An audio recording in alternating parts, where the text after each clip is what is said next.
What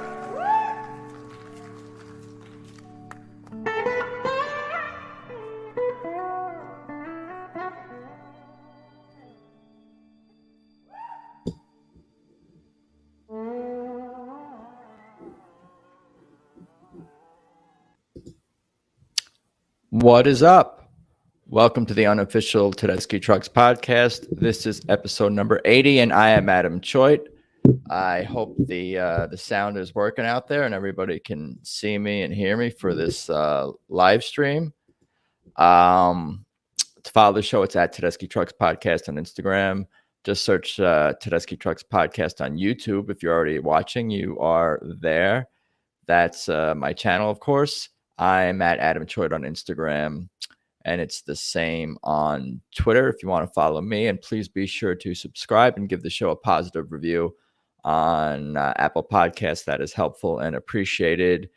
So this is, again, another live stream, and we have a past guest of this podcast about to join me. He was there in Philadelphia for this show at the Mann Center for the Performing Arts. And this show is also streaming live on Nugs, was it .com? I forget, but I ordered it. I watched it. I listened to it. It was amazing. Let's just get started, and I will introduce Jared Delaney. Let me add him to the stream here, to this podcast. Are you there? I am here. What's up, Adam? Great. You're here, and it's working, and I think we have all the things we need for this conversation to happen. If you were able to hear me, I assume the audio is being recorded and everything is working. Because I actually have myself pulled up on YouTube, but I'd have it muted because I don't want to cause like a gigantic echo, like when the people call in the radio stations and they want to hear themselves on the radio. Yeah, that's the pro move right there. Well, how are you doing? I'm great, man. I'm super thrilled to be back on the show, and I am currently sitting in my car in the parking lot of the Mann Center because the place was packed tonight. Everyone who watched it on Nugs probably could see the crowd was huge, and traffic is just not moving. So I thought, well, I might as well just stay in my car to talk to you, because no one has moved an inch since the show ended. I love that. And that's like what I was looking forward to. Maybe not you sitting in traffic or in a parking lot stuck, but like just that capturing the boots on the ground, like experience of going to a concert. And totally. Part of that is dealing with the fun things, the hassles for me to hear about it, at least. Why don't you, if you want to tell us a little bit about your connection to TTB, summarize that before we get into the show itself. And I also want to kind of go back to even before the show, like, what did it feel like arriving at the venue? What did you see? What did you eat? What did you drink? Who did you talk to?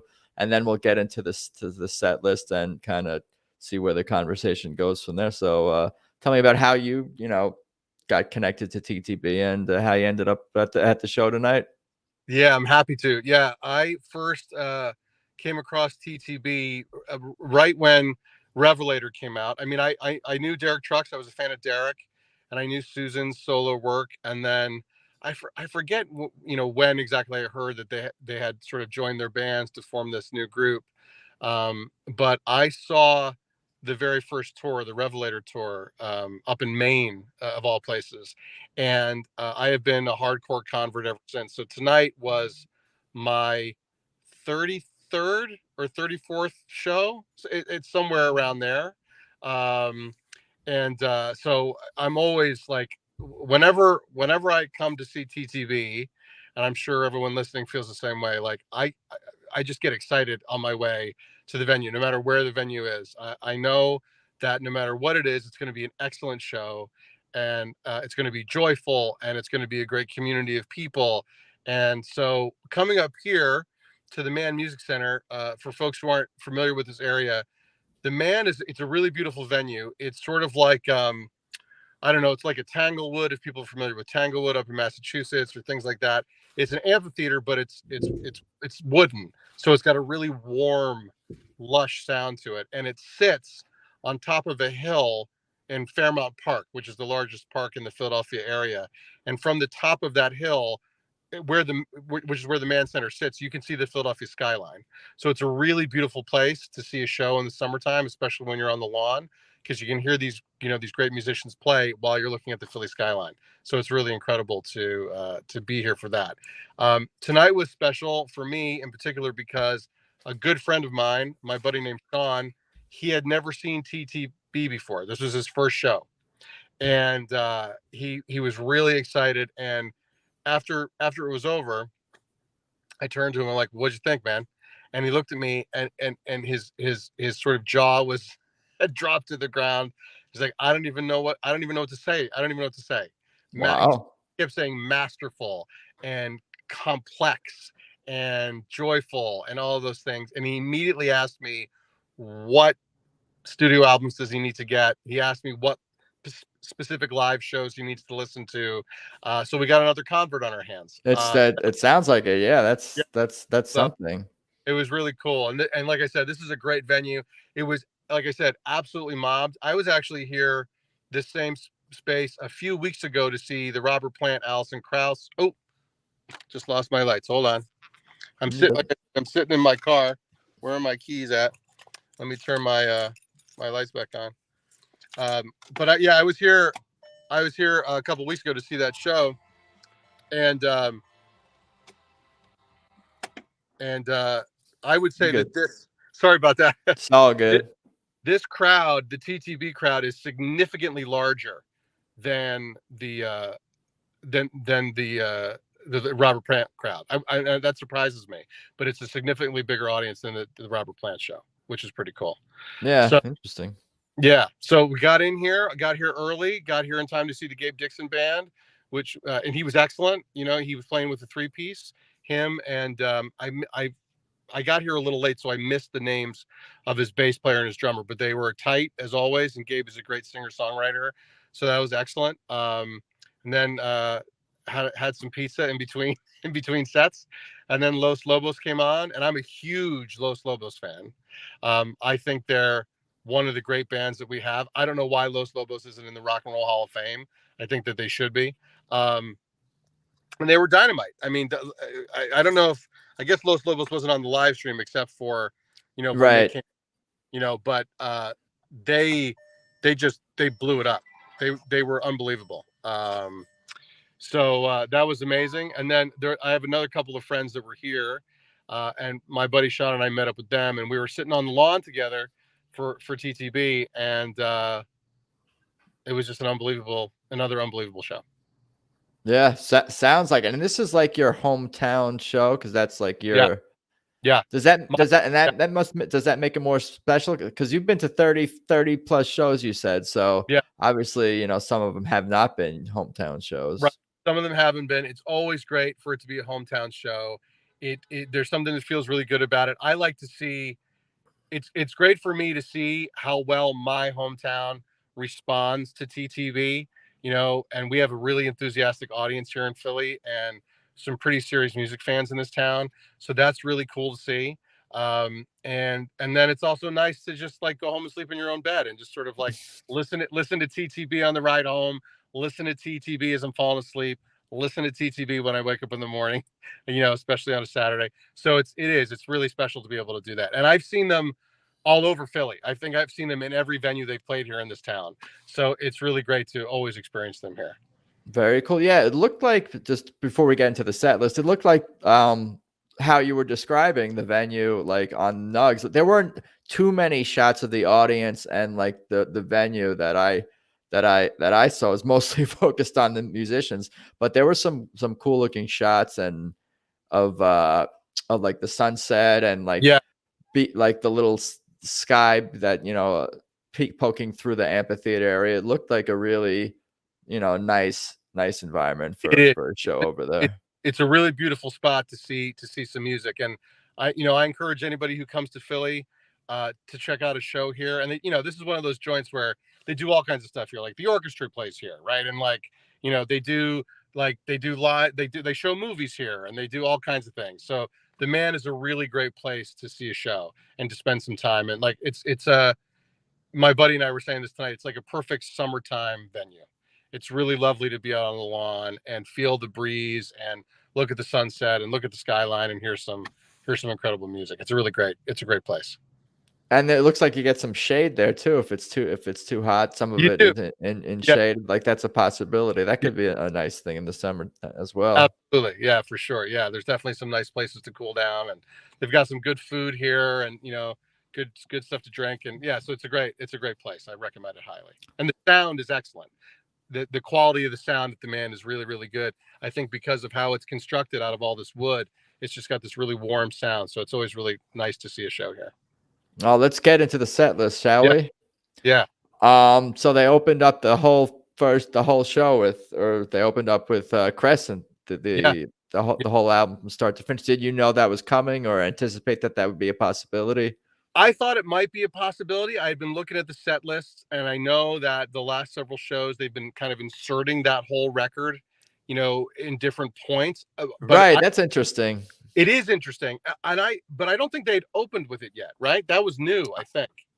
I think so. I'm not 100% sure. Yeah. Not 100%, but I do think that was new. So as soon as they started with "Here, My Dear," I thought, oh shit, here we go. Are they going to play the whole thing? And they did, and it was really great. Again, my buddy who had never seen them before, and he kept looking at me and like, yeah, this is from the new record. You're going to dig this. And with each song, I could see his excitement and interest growing with each track as it came up. Until we got to Passaquan, of course, and I looked at him like, this is going to blow you away. So just sort of, you've been warned. Going to do it, and it really did. His mind was just kind of blown by it. So it was a great way to start the show. Really exciting. Yeah, that makes the experience that much better for you. I mean, it would for me, and it must be a universal thing, and a feeling that like just kind of being able to vicariously experience Tedeschi Trucks Band or any form of art that you love with someone who's like an enthusiastic newbie, because it's like you're reliving discovering them for the first time, kind of, again yourself to some small tiny part Absolutely. Of you, I guess. I couldn't agree with you more, man. That's so true, and there's something really joyful about that, about watching someone discover something and feel about it the way you feel about it. So that you didn't steer them wrong. That right. You're not like, no, man, you got to trust me on this. You're going to love this. And to see that happen in real time is really, it's fun, but it's also, I don't know, there's something sort of satisfying about it.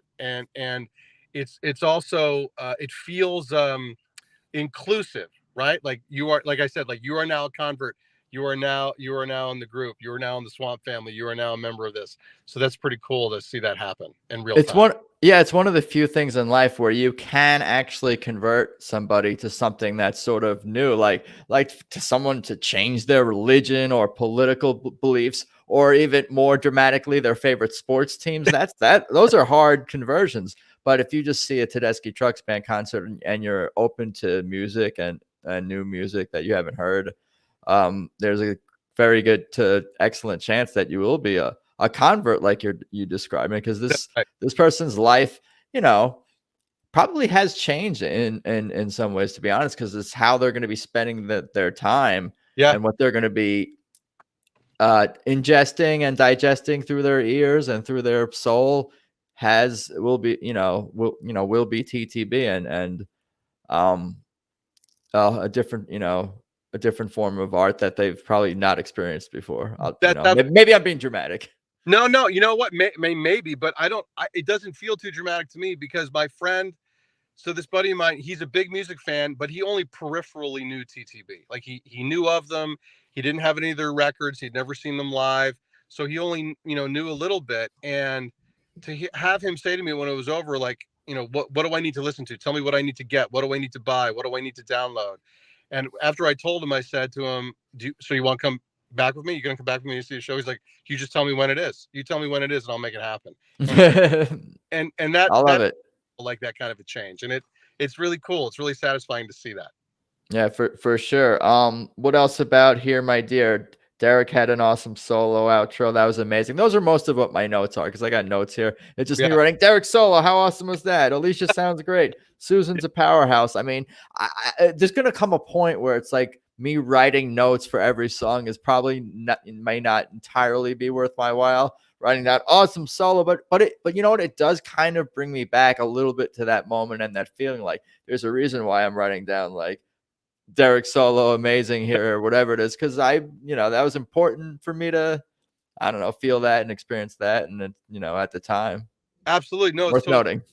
it's totally true. Adam, I have a question for you. I was curious because I ordered the stream, so I'm going to watch it. I'm going to rewatch it probably tomorrow. But did you notice, and I'm curious if anybody did anybody notice Susan having a sound problem like midway through the beginning of the set?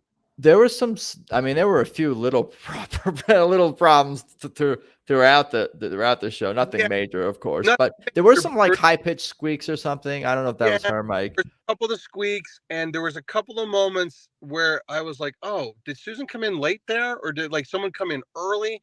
And then I got notes on all this stuff. Oh, cool, right on, because I felt like I saw her pointing to her monitor and like not being able to quite. I was figuring maybe she couldn't quite hear herself, is what I thought maybe what was happening, but I wasn't sure, and I thought maybe watching it on the stream will make it a little clearer.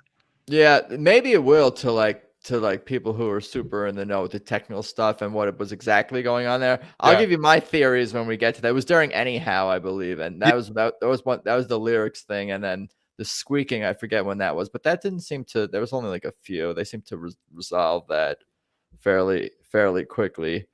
I like the camera work on Nugs, by the way, as well. So you kind of know, if you've seen other Nugs streams, I guess they all kind of have a similar style. Yeah. Which from what I understand is some actual humans holding cameras and also some like mechanical, electronic or whatever setups, Yeah, someone's directing this. I assume I presume someone is, but I agree with you. Like there's a nice style. I like how they do it.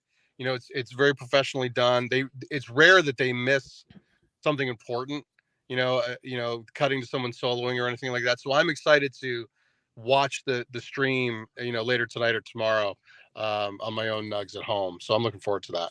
Yeah, to be forthright, there were points of the show where I was only listening because I was cooking, dinner in the other room. So I did not see everything. I would like to see everything and make note of every smile and every look and every interaction and amazing moment. But I was cooking up dinner in the other room. But there were things that even caught my ear that I'm running back over and I'm jotting stuff down, going back and forth. Yeah. What about Fall In, number 2, the second song? Fallen is when it's really grown on me. When I first listened to Crescent, I thought, oh, this is sort of charming. But now the more I've lived with it, it feels a little, I feel like Mike's always got something a little mystical going on in his songs, and I feel Right on time vibes, like a little bit of a right on time vibes. Totally. Yes. Right on time vibes. That's exactly right. And I really feel like that was coming out tonight. So that was great to hear. Yeah, I dig it. I dig Fall In a lot. Yeah, there's something little stardust, little twinkling of stardust that happens in that song, which I dig. Yeah, no, I'm like totally hooked. Obviously, I'm the most biased person, so it's hard to go by me. But like when I finished listening to one of the 2 albums or whatever parts of the albums that have come out, like I'm just like, all right, I'm ready for the next one. Yeah. Then remembering that there are some live versions, and obviously this concert now or whatever. So there's some hearing. There are a few different versions of Hear My Dear out there that I can listen to. I don't have to listen to the studio version, then the studio version of Ascension, and then back to the studio. Like I work it all in for sure. with other music too. Yeah, for sure. But I feel like it's maybe like 50 of all my music listening. Is it like 60-40 TTB and then everything else, or 70-30, or is it 50? I don't know. I'm not really doing the math on that. Similar boat. I have a huge and wide music collection, but I do feel like I end up listening to TTB most of the time. That's where I'm at right now these days. And you're a big Prince and Black Crowes fan, of course. Yeah, that's correct. Yeah, I just saw the Crowes last weekend. In fact, I was at the Peach Festival where the Crowes closed out that show, and they were great. And yeah, I am a big Prince fan. I'll just do a little plug for anybody who out there might be. I actually host a Prince podcast that's called When Doves Podcast.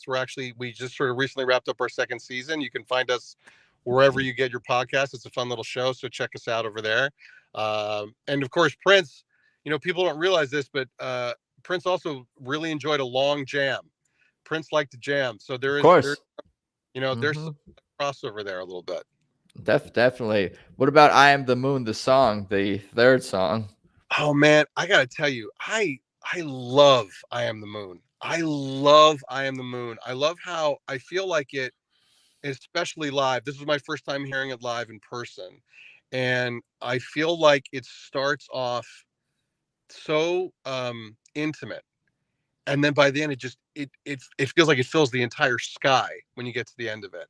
And the growth of that song, the way it sort of just explodes throughout the course of it, I find it just a really, really powerful number. And they nailed it tonight. And I think they really hit it really hard tonight. It's a beautiful duet between Susan and Gabe, and I just find it a really powerful and moving track. And I love the scale of it. I love the ambition of it.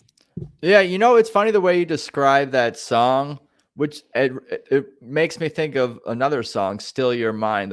Exactly the way you're describing that, it makes me think of "Still Your Mind." Even though those songs they're not really the same kind of song. I feel like "I Am the Moon" is more of like a ballad, I guess, in some ways. It opens up. It sounds a little bit like Dylan-ish, a little knocking on heaven's door with the acoustic guitar a little bit. Yeah. So it has a different vibe than "Still Your Mind." But the way you're describing how it builds, and just with all the other words that you just said, it kind of, It does. And to me, see, one of the things of the many, many things I love about TTB, one of the biggest is I love the scale of their ambition.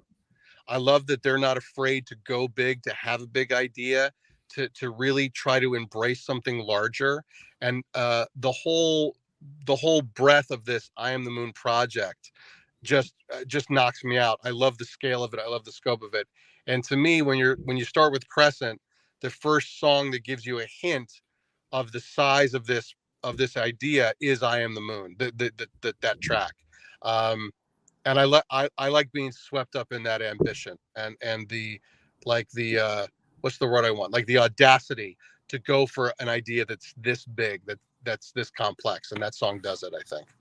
Yeah, I mean, there's TTB has 12 people, so there's a lot of like things happening, but within each verse, within each line, within each verse, there's so many things musically happening and narratives happening, and then narratives happening in part of a song, and then in an outro, and then within a set list or an album, or in the most recent regard, an entire 4-part concept albums. Exactly. So there's like all these layers, and there's even layers that I barely even scratch the surface of myself, like diving into some of the heavier into the folklore behind the album and all the symbols with that and artwork that goes along. It's like it's not an accident that they choose all these things. Exactly. And like everything has intent, right? As you said, there's no accident. Everything has intent. And I like that this is a project. I mean, I don't think this is any different from anything else they've ever done, but this is just so much bigger in scale. Everything, there's layers and layers to peel from, right? It's a giant onion to just keep peeling back and keep peeling back and find all these things, find those other little hidden sounds, find the meanings in those lyrics and the symbolism and everything. And it just knocks me out. And I just applaud that ambition. And I think this song is symbolic of that for sure. And the music is it sustains the fan, and it can change meaning and take on new meanings and different meanings with repeated listens and new versions. And especially as the band takes these new songs on the road and expands on them, will definitely keep things fresh for the band as they play them on the road. Derek did some incredible things with his left hand, is what I wrote down. Playing the slide on I think the outro or towards the end, playing a slide solo on I Am the Moon. That was just face melting, mind blowing. I wrote down that I feel like I've known these songs for years, like already been not even just because I've listened to them a good amount in a short period of time, but I feel like this is it's the evolution of the band creating all this new material. But in some ways, it's like, oh, this could have been, or like I feel like this is like a song. Oh, this could have been from 2015 or 2018. Yeah. It's everything. It's new and it's fresh, but it's also a signature familiar sound that I love too about I agree. TTB. I agree, and to me, I think this is true. I mean, one, it speaks to the quality of the songwriting, of course, but I also think it speaks to how Derek produces the records. You know, Derek's the producer of these albums, and so he's got a particular ear. He's got a particular style. There are things he's looking to hear. So I think that consistency is what creates that sense of familiarity, even when it's new material, in my opinion. Um, and I agree. That's why it's like it feels warm, and it feels like a song you've already heard, even though it's brand new. And I think that's a really unique thing. I think it's really cool. Yeah, well said and well credited to Derek as well. Anything else on I Am the Moon? Otherwise, we can get into circles round the sun, circles around the sun. Circles around the sun. I also love Circles Around the Sun. Here's my question to those at large. Do you think, I presume that in some way that's a tribute to Neil Casal? Would you agree? I'm not sure. Maybe. I mean, I don't know if it is. I mean, that was his band, and I know Derek and Susan have covered some Neil songs, and they did one for that tribute album for Neil. So right, that's get way cool. off topic about it, but I'm just curious if that's somehow related to Neil. I'm not sure, but yeah, it's super cool song, psychedelic vibe to it. Yeah. And what kind of hit me watching this and listening to this is the first time that I, as a fan, I had a chance to see, professionally shot, pro shot audio and video of the band playing the new songs. Like, I've heard some fan recordings, which I love and are amazing, of course, and watched some fan videos, that Sean Roach and others have put out, and I appreciate all that. But to see and hear, the professional level, whatever, audio and video is special. Like, because again, it gives you that intimate look when they're getting close up on faces and hands and all that. Yeah, it definitely does. And I agree that, Circles Around the Sun does have that sort of psychedelic vibe to it, and to me, I feel like Let Me Get By is the most psychedelic-ish album. I feel like Circles Around the Sun could have almost fit on that record in some kind of way. But it's great to hear, and I love the outro of that tune. I love how it sort of crackles and goes all over the place. And again, great to hear that live. Sorry, someone's beeping because there's still traffic. You're giving me the real Philly experience. The real experience. Yeah. Yeah, I just wrote down funky, psychedelic. The hand drums are, were super great having those as an addition. Oh man, so awesome to have. His name is escaping me now, but that Fredo hand drum, yeah, from Los Lobos. So great to have him there. It gives such a great color to all movements. Just such a great color. No, certainly. Yeah, Gabe, Oda guy right here. Gabe had an awesome solo as well on Circles Around the Sun. Or what? That might be on Passaquan already. Am I losing? Yeah, that might. Well, I don't doubt that he played well on all songs, but on everything. We can talk about Passaquan. Well, Passaquan, I mean, it's funny. I know, when we first heard Passaquan during the Fireside live sessions, and everyone sort of fell in love with it, and I did too. There was some part of me that was like, I don't know, let's wait and see. And I feel like it's almost an easy pick as a favorite, but hearing it in person live tonight, I'm like, oh right, this is like a train. This song is like a freight train that just starts chugging along, and it barrels down on you, and it just kind of destroys. And so I don't know why I was like sort of reluctant about Passaquan early on, but I am on board that train. I am fully on board the Passaquan train. It's an incredible track. Derek does beautiful work, and not just Derek. I mean, Eddie and Tyler kill on that drum solo on that track, which is so cool. It's great. I mean, it's an incredible instrumental that feels, sometimes I feel like an instrumental, especially for a band that can stretch them out. That can jam. Sometimes it can feel a little rudderless, but Pasquan feels like a song. It feels like a completed piece of music, and I credit that to Derek and everyone else who wrote it. It was outstanding tonight. It was an outstanding experience to hear it live. No, you kind of summarized a lot of what I'm gonna about to say, and I kind of get where you're coming from. It's like, and I think I can only speak for me, but maybe the reason you were maybe not hesitant, but whatever you were describing about Pasquan when we first heard it on Fireside was because I'm seeing Tedeschi Trucks and I'm hearing them do this instrumental song, and it's obviously in the vein of like a Mountain Jam or an Allman Brothers type jam. And those are epic, legendary songs. So in a sense, TTB, doesn't have to or need to live up, I'm putting up air quotes, to the Allman Brothers instrumental songs, which also, like you were describing, have that narrative, have that journey, have that like through line to them that holds you, to an instrumental song, to an extended instrumental song. But I think what we found out quickly was that like this is just as great as any of that stuff, and it's right there, and it's right there in my rotation. If I want to put on a 10, 20, 30-minute instrumental while I'm doing some kind of task, or the perfect time for the distant drive that I need to do, or whatever the case may be. If I'm wanting that, like a Pasquan is one more option, in that list. I want to get ready for going out or getting ready for work. Like, all right, how long is it going to be? Is it going to be like a 15, 8-minute thing I need to do? Let's Pasquan. We'll time it. I'll be right out the door, and I'll be feeling, good about my life. So it's like, it's right up there with anything that, ABB has done, in my opinion. But what do I know? And in my opinion as well, I totally agree with you. I think, that, let us not forget, obviously, we all know that the Allman's DNA is in Derek. Exactly.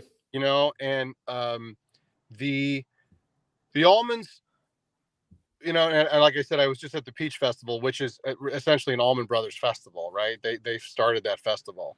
And the thing about the Allmans is that they were such skilled musicians that they didn't just, their jams were never aimless. Like, and I don't want to upset anybody, like sometimes the Deads could be a little aimless. That's just me. That's just my opinion. But the Allmans always felt intentional. It always felt constructed. And I think that is fed into Derek and TTB's work. So those jams never feel like no one knows what they're doing and they're sort of just floating along. It always feels like there's intention behind it, which in my opinion makes them stronger and makes them more engaging. Like, it's easier to engage with them, right? Because you can feel the structure of it. You can feel the construction, and I think that's the thing, in my opinion. No, I agree 100%, and that's why I gravitate towards those types of jams out of the whole like jam music world. I don't really come from that world as much. I'm not like hardcore, never was like a hardcore Grateful Dead fan, or like a big part of like the jam scene, as some people might describe it. Not that there's anything wrong with that music or it's not great, but there's a difference between those jams, or can be, and what the intensity and the purposefulness and the intent of what Allman Brothers and Derek later and TTB were doing. Yeah, the drums were awesome. It's great when they bring it down and they pick it back up, and Derek's timing, bringing the band from section to section, is amazing. Whether he's playing or cueing people, absolutely, it's exceptional. For all of Derek's great skill as a guitar player, for all of his skills as a producer, he's also an excellent band leader. And you can see that the way, he's conducting them out there, right? He's conducting the band, and he does it beautifully. And they're all in sync. Everyone knows what their job is, and they're right on top of it. Yeah, Brandon was a beast on that too. I saw a standing ovation for the band after Pasquan. Oh yeah, there was a big standing off for them. Yeah, as there should be, they deserved it. They deserved it. Yeah, that's going to continue, I think. I think so. Yeah, I think especially with Philly. I mean, do you notice, because you've been to a bunch of shows, like I was saying, in a bunch of different areas, like the hometown show, I'm sure means a lot to you personally, but is there something to be said for Northeast Philly fans? Because I know the reputation of Philly sports fan, and Boston and New York, and you know, it's a different energy, I suppose, than like San Diego sports fans or something like Yeah, that. yeah. Is it a different vibe, you know, going to a Philly show versus, you know? It is, you know, like, and like, you know, to echo what you said, this is not to say, of course, there aren't serious fans in other parts of the world. We know that there are, of course, there are, but I think Philly, my experience in being in Philadelphia and going to a lot of different shows here over the years, hundreds and hundreds and hundreds, Philly really responds to, like, you know, simply put, like, good, solid work up on stage, you know? So, like, they're not so much impressed by flashy, you know, like, whatever, but like when they see solid work, like, musicianship happening on stage, Philly's all about that, because Philly likes to believe itself to be like this sort of underdog, rocky, blue collar town, whatever kind of cliche that might be. And I don't know that that's not really necessarily as true today as it maybe was 30, 40 years ago, but they really respond to solid musicianship. That's always been my experience. And what band has more solid musicianship than TTB? I mean, no one, in my opinion. So they get into it big time. They get into it big time. Yeah, I could see that, and I'm sure there's some truth in that, and there's reasons why some stereotypes and cliches, Oh, you of know, course. Oh, become truths, and it's, you know, oh yeah. Generalizations. But yeah, no, cities can have certain energies and vibes and Absolutely. and qualities that are part of their identity that are, for the most part, embraced by the people living there. What about Anyhow? That was the first non Yeah. Crescent song that I so they that was got the into. where there was like a hiccup, some kind of hiccup with the lyric and something with Susan's sound. I don't know. Did I just say this? I just said this to somebody. Let Me Get By, I think, is my favorite studio record. So I'm a big fan of everything on that record. So I'm always really happy to hear Anyhow. Um, there's something about that one that kind of haunts me a little bit. And It's a haunting song. I'd use that word to describe the song. And the guitar, the rhythm guitar Derek does is hypnotic. yeah, it's very hypnotic. And that, you know, that Susan's opening vocal, that, you know, oh, the way it sort of just kind of floats out into space. So I was always really thrilled to hear it. Although, as we said, it did seem like there was a hiccup on that track for them tonight, where it got a little off. But they, you know, they righted the ship and it sounded great. It's all, Always, yeah. yeah, I think Susan did miss something with the lyrics. I mean, I can give you my theory as what I think I saw happen, because I had yeah, a little bit of a closer view on the Nugs. Now, I could be totally wrong about all this, and you know, it could have been just like some kind of like small technical thing.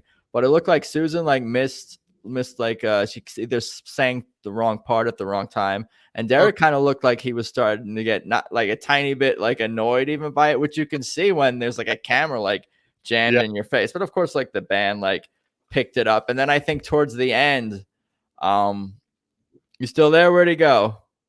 We lost him. I'm here. Oh, there he is. I don't know He's what there. happened there. I'm No, here. you good. Yeah, so I think yeah, so they rediscovered themselves. They picked it back up after, you know, the small snafu or whatever. And then I think they were like maybe deciding who should get a solo at the end. And like Yes. maybe like Susan hesitated, and then Derek's like, I'm just gonna take it, fine. And Yeah.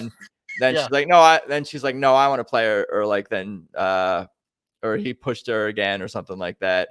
And then Yeah. she kept going a few times. It looked like he was cueing her back into sing, and she kept Yes. going. Maybe I'm mistaken, but I think I saw like 2 or 3 times where Derek was cueing her back into sing, and she kept going, like getting her anger about maybe, you know, some of the things that happened earlier in the song. That's my theory. I think that theory might be correct, because I'll say that I feel like I noticed. Now, I was on the lawn tonight, so I couldn't clearly see the stage, but we had our big, you know, screen, so I was looking at the screen. I feel like we caught a few times over the course of the night Derek and Susan giving each other a look of one kind or another. So I definitely think there was something going on, Yeah. there. Well, they are married. They are married, you know, and they can communicate without talking. Certainly. At this point, I'm sure. No, that's probably like one of the more critical things I've ever said about the band or any. But really, I'm just relaying what I saw and what my observations are. And like we've said, this is totally not like a big deal in the grand scheme of TTB, where it's gonna, a show where it's gonna like ruin your experience. Anyone's Right. who gets like annoyed about this kind of thing, I think that's just like silly. Like by the end of the song, I was like, oh, that was, pretty damn impressive, Yeah, exactly. especially when we're talking about how much we love anyhow the song itself. Exactly. Like it's hard to go wrong with that. And all the playing was awesome. It was quite an epic Susan solo and performance overall for sure. And then Do I Look Worried came next, and I feel like as if there's such a thing as more air quotes getting back on track, like it was certainly, they were totally all back in the zone. They were, and I think too. I mean, this was I think probably a happy coincidence. I think Do I Look Worried is a great song when you're feeling a little frustrated, like maybe Susan was feeling. So it was a great way for her to channel some of that energy out that maybe she was feeling during anyhow. And I think it worked really beautifully. And again, my buddy who had not seen them before, I turned to him and he's like, what's the name of this song? I'm like, it's called Do I Look Worried to You? And he's like, that's perfect. That's perfect. That's what this is called. And so, yeah, it was spoken. It was spoken as always. And I think Susan was channeling some things in that track tonight. If you observe that from being there and articulating it, that kind of confirms like that, what I was thinking and feeling at that time watching, because I felt the same thing and kind of had the same experience. I don't know if everyone's going to watch that, or you have to like know the band or like be watching closely to observe that, but I definitely felt that energy. And it's funny because like even like a snafu or whatever, it kind of works its way into like the narrative of the night, the story of the concert. And even lyrically, it's like anyhow, like, right. Which kind of ended with like, so what, whatever. And then, the next part of the story is, do I look worried? Do I look worried about it? Which I need to find the answer to. I'm wondering if it's actually, because I think it's rhetorical, because there's no question mark at the end of Do I Look Worried? They're not asking if they're worried. They're telling you that they are not worried. That they're not worried. Exactly. That's exactly right. The singer of the song, Susan, or whatever. They ripped through that song. Susan, the band, Derek solos. They just all look so engaged. Derek's slide solo was amazing. The drums sounded great. Of course, when they rev up, they sounded great. Peaks and crescendos of that tune. Absolutely. And I think too, of course, obviously everyone knew that they were live streaming tonight, so they wanted to be on top of their game as much as they could. So I'm sure they put a little extra oomph into the show, which isn't to say they don't give their all on every show, but I'm sure that there was a little bit of extra. Sure. That they were live streaming tonight.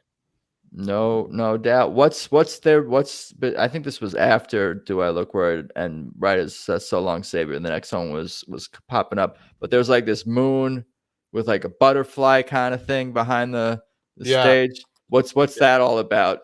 So that's the, I get, the answers to that? Well, that's the symbol for the tour, it looks like, because I bought the tour poster tonight, and that's what's on the tour poster, and it's also on the hoodie that I bought. And I presumed it was a lunar moth. That was my presumption. What's a lunar moth? I mean, I guess lunar moth. It's a kind of moth. It's a huge moth. It's a real species of moth, and it's called a lunar moth, and it's just enormous. It's like this big gray moth. And I remember seeing them when I was a kid, where I was growing up in northeastern Pennsylvania.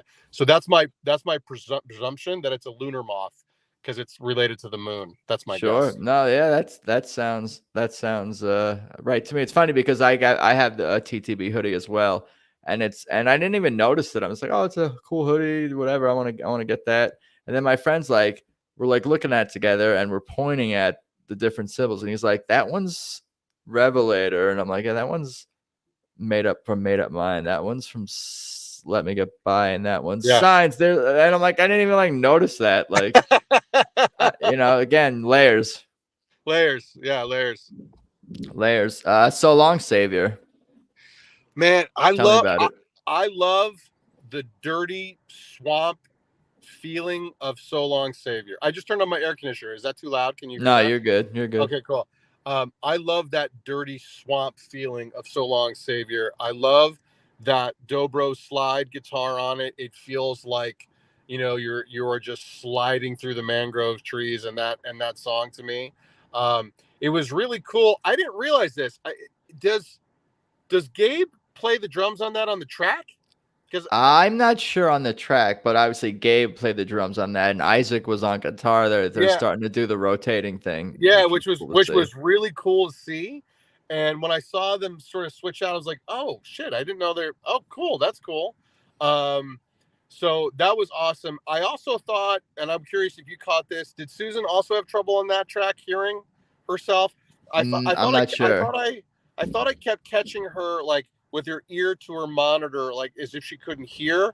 Maybe I'm wrong about that. No, I did notice some pointing to her ear at some point. I Yeah. forget which track it was on.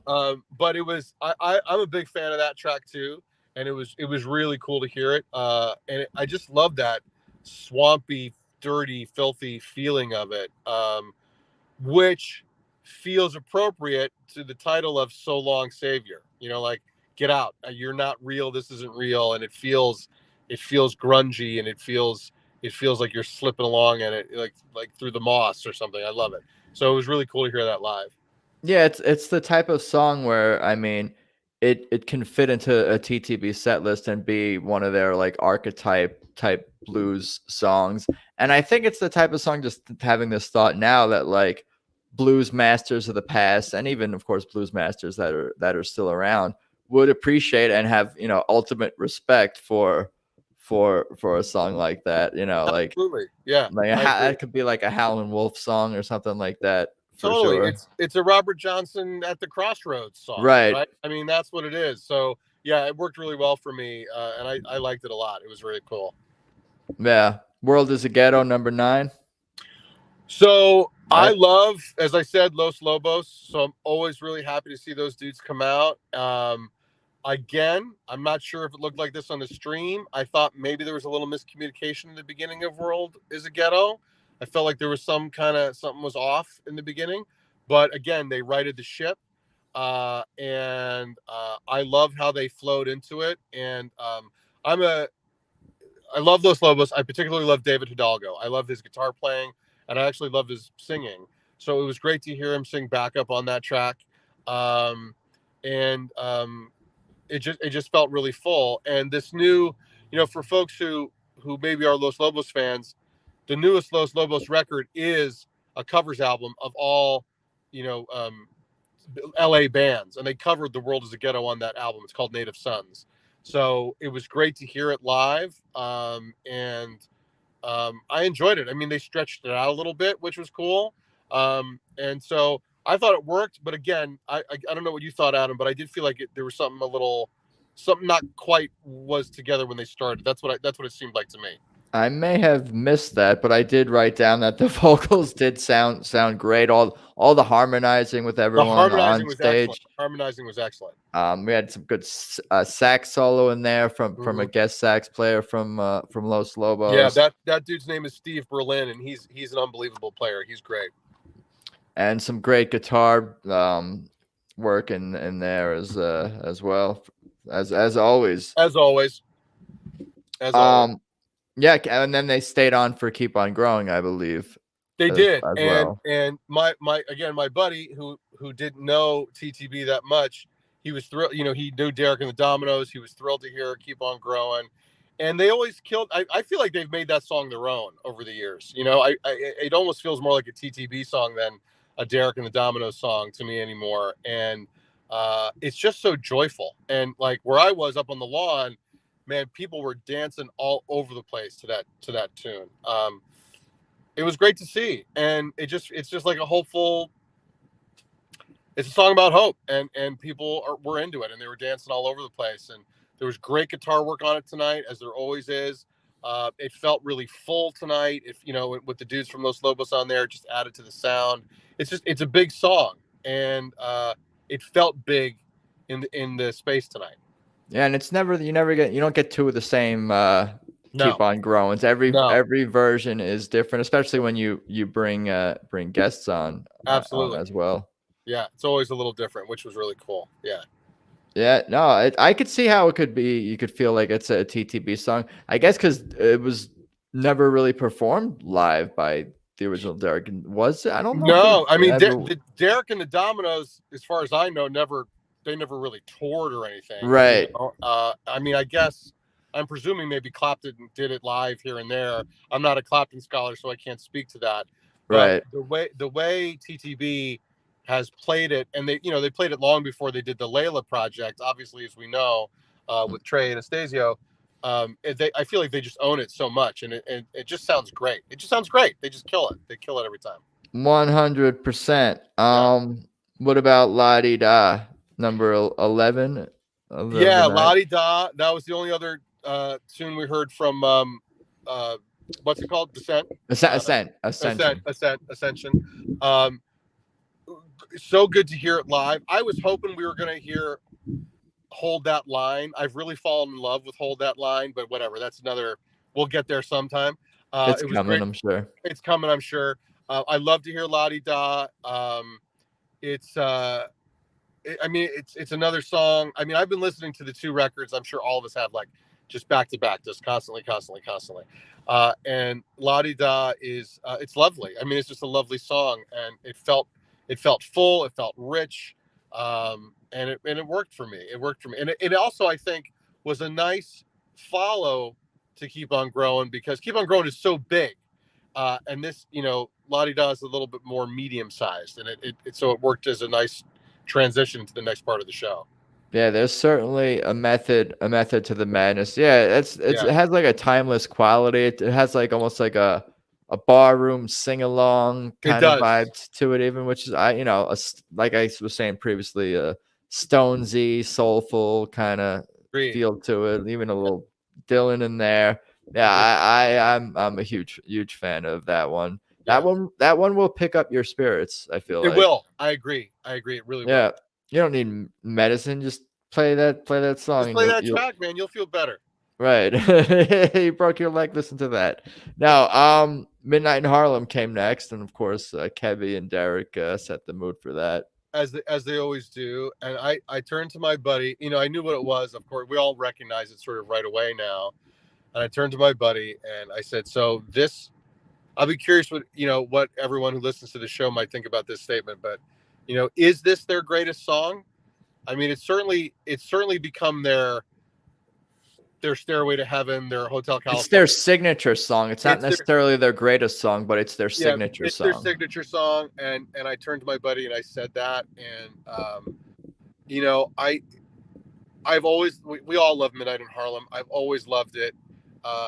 And it has grown for me, as I think every time I see them do it live, it sort of expands a little bit more. I just heard Derek on an interview on the what was it, the Chicken and Biscuits podcast? Did you hear that one? Was that the one where he's like sitting on a deck or whatever? I saw a recent one though. Recent one. And he was asked about Midnight in Harlem, and he said, that. He talked about how special that song is and how they don't play it every night and they try to save it, even though that we know that they play it fairly often. It's always, I don't know, Midnight in Harlem is just a magical song.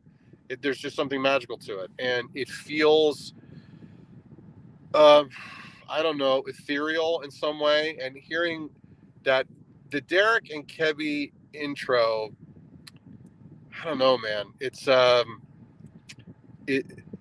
it feels otherworldly in the best way. And if I turned to my friend again and I said, Derek is like a poet on the guitar.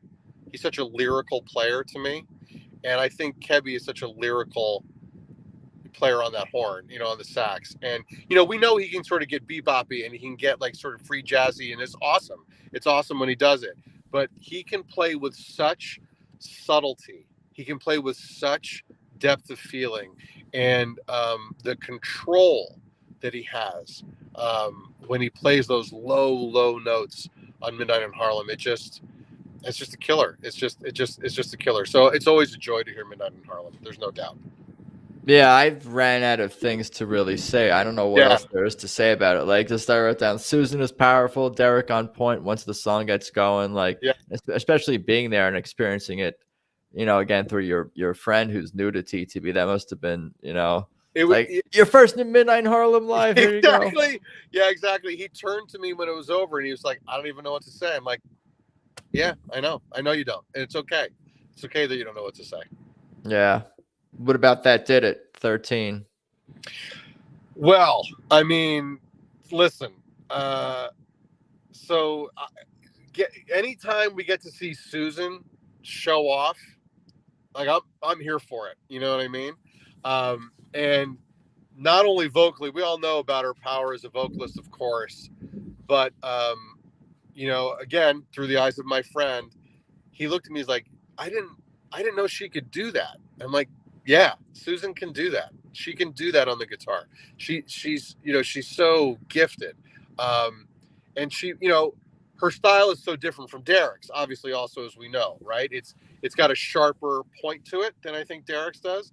So getting a chance for her to show off and to blow the roof off the place, it was awesome. It was awesome. And the crowd, I'm sure you could hear it on the live stream. The crowd was into it, man. They were into it. They were so digging Susan just ripping the roof off. And she got a huge ovation when that song was over and deserved every second of it. Deserved every second of it. Yeah, she never would ever, any of the band members ever like mail it in, so to speak. But Right. that song, those types of like passionate blues songs, like you can't mail it in. It's like No. impossible to in a lot of ways. And I think the passion from her vocals and the passion from her guitar kind of pushes each other in a way, maybe even throughout the song. Like she pushes herself. It's like, oh, I gotta not she's not having, I'm guessing she's not articulating this thought, but it's like in some ways, like the vocal has to live up to the guitar and the guitar has to live up to the vocal in terms of like just the passionate output coming out through those two instruments, so to speak. Absolutely. Yeah, I couldn't agree with you more. And it's like, you know, it is also the reminder to us that like Susan is a blues player. That's what her career started as. That's what her home base is. And it has evolved and grown over the years. And certainly while TTB does play the blues, their sound has become much more expansive. It includes all kinds of sounds and all kinds of styles. But in her inner core, Susan Tedeschi is a blues woman, and she right, and she rips it up.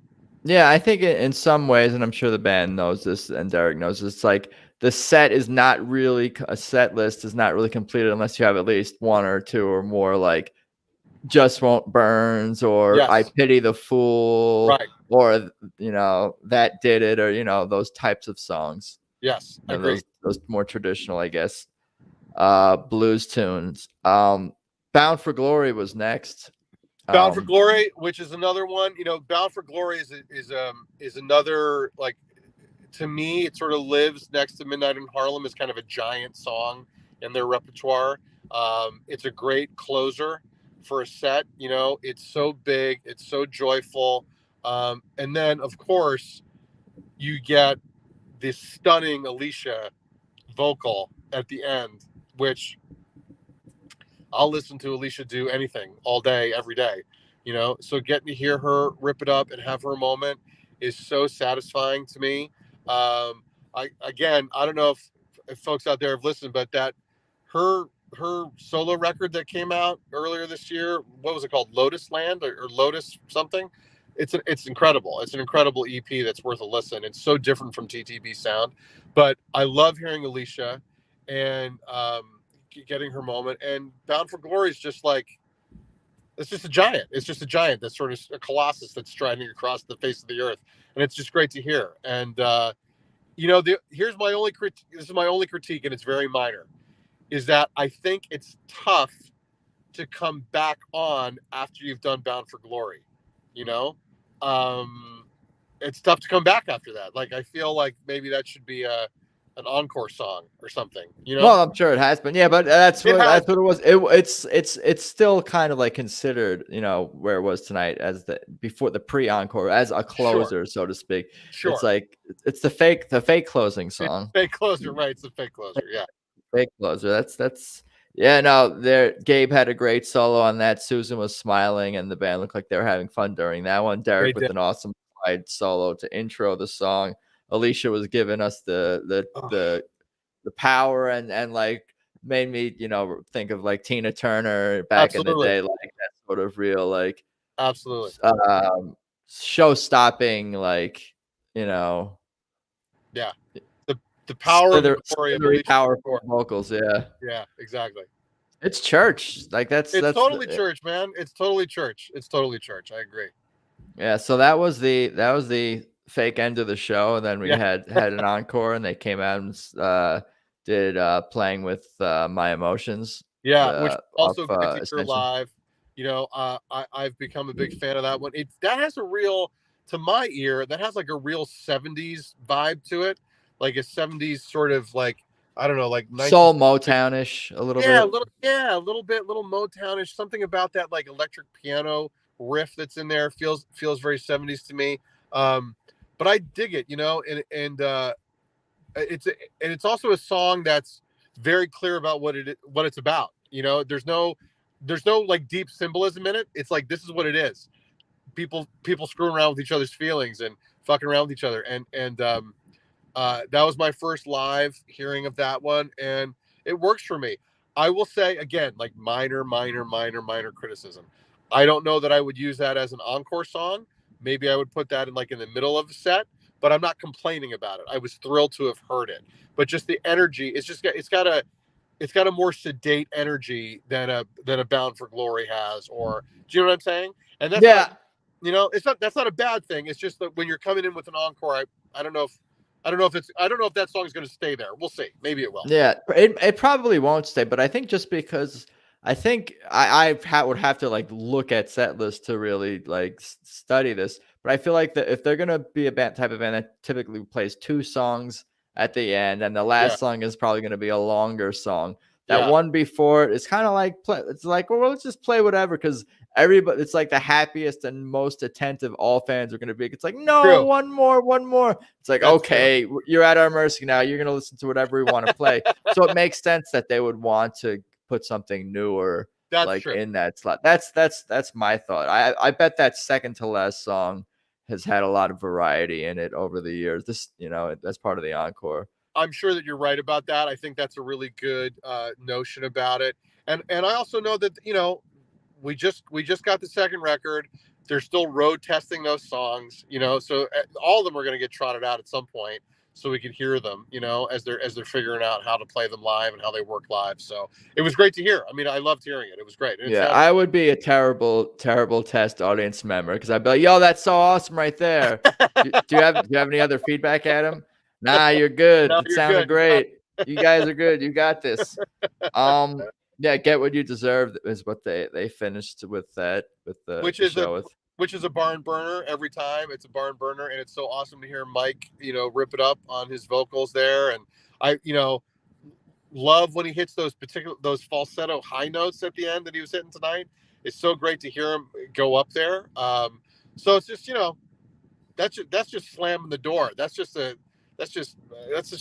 kick-ass tune, and it gave everyone a lot of energy to close out the night, and it was I love hearing Get What You Deserve. So it's always good to hear that.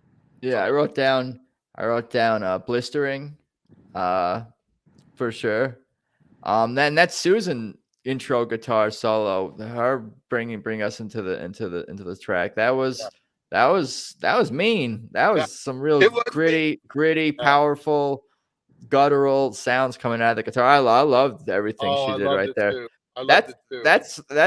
That. I mean, many of these probably will, but like that especially jumps out as me as something that's going to work its way into my rotation if I'm able to access this show.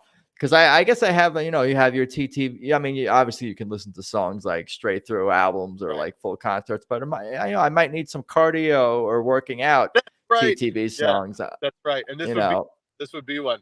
Yeah, for sure. As you're trying to sprint up a hill or something. Yeah. No, get that heart rate going. Yeah. Anything else about Get What You Deserve or the show, or anything else we need to cover? It was a great night. It was a great audience. I love the Wheels of Soul summer tradition. It's a big favorite of mine. And the audience was really into it, which was really cool. I have tickets to see Wheels of Soul in a couple of weeks in Virginia, so I'll be going down to that one. I think it's the 19th is when that show is, so I'll be heading down to that one. So I'm looking forward to that a lot, and even seeing the difference in how it grows from now to then. A couple weeks away. So that's why we want to keep going. Yeah, sorry not to cut you off, but that's why we want to keep going to shows, is because you're not going to get two of the same exact set lists, and two of the same songs are not going to not going to be the same. Especially when they're evolving with new material on the road. That's right. And all this new material is so exciting to hear live. And for the first time this year, I did splurge, and I got tickets to all 7 Beacon shows. Oh, look at you! You did it. I did it. Am I going to see you at a couple of those this year? I'm at the final 5. Excellent. I thought I was crazy. Yeah. So I'm excited to see even where we go from here to October, when we get to October, and see how these new songs have grown, because then all the new records will be out by then, and we'll be living with them all for a little while, and to hear them all live then, I'm really looking forward to that in the fall. It's going to be really exciting. Can they play all 4 albums in one night? Is it too long? Because if it's like, what's 36 times 4 or something like that, that's like 2 hours time to do math. It's maybe they could. I don't expect that. I don't think the math will check out. I would be surprised if they did, but I wouldn't be surprised if they did. 1, 2, 3, 4. They played all 4 in a row. But I'm sure over the course of those 7 nights, we'll all 4 of those records. When's Lock-In? They could do something, but Lock-In's more about guests and playing different things with guests, not playing. What's that? Is that September? I forget when that is. Yeah, maybe. I forget too. Yeah. It's all good. Yeah, we're gonna get awesome music for the rest of this summer and for the rest of this year and beyond, for sure. Anything else you want to plug or promote? Shoot me that podcast one more time, or anything, your website, whatever you want. First of all, let me say it's a thrill to be back on. I always listen to the show, and it's so great to hear it. If anybody wants to give us a listen, we are When Doves Podcast. We do this deep dive into Prince, which is pretty fun. We have a bunch of cool guests that come on for interviews. You can find us wherever you listen to your podcast. We're on Instagram at When Doves Podcast, on Twitter, on Facebook, all When Doves Podcast. Look us up, and we'd love for you to check us out and tell us what you think. And keep listening to Adam and the unofficial Tedeschi Trucks Band podcast, because it's good work that he's doing. Oh, I appreciate that. I appreciate your time. Are you on the road now? You driving yet? Or no, I'm still sitting. But what people around you are moving by. Cars are finally going by. Yeah. Okay. I'm gonna get off with you, and then I'm gonna head home. Do it. Have a safe drive home. Glad you had fun and enjoyed the show, and I'm sure we'll talk more soon. All right, brother. Thanks so much. You got it. Later. So there you go. Episode 80 with Jared Delaney covering the show for us, the Tedeschi Trucks concert tonight in Philadelphia, PA, 7/8/22 at the Mann Center for the Performing Arts. That was a lot of fun. I definitely appreciate Jared's time. It was cool for me to be able to watch the show live as well on Nugs. I hope you all are doing okay out there. I appreciate the lurkers and the listeners who hung out on the live stream. Please check out Tedeschi Trucks Podcast on Instagram. It's at Tedeschi Trucks Podcast, Tedeschi Trucks Podcast on YouTube if you're not watching it and you're a listener, because I will be putting out an audio version of this episode as well. Hopefully I can get that out either later tonight or tomorrow. And please be sure to subscribe on iTunes, Spotify, or via whichever way you listen to this episode. That's appreciated. I'm Adam Choit at Adam Choit on Instagram and Twitter. Tedeschi Trucks Band is at their website is at TedeschiTrucksBand.com. That's TedeschiTrucksBand.com. Buy the merch, buy tickets to shows, buy the albums, join the fan club, do all the fun things. Totally awesome stuff coming from the band this year. Certainly that you want to be a part of. But I think that's about all I got for today. I appreciate you guys listening. Thank you as always, and let's talk soon. Later.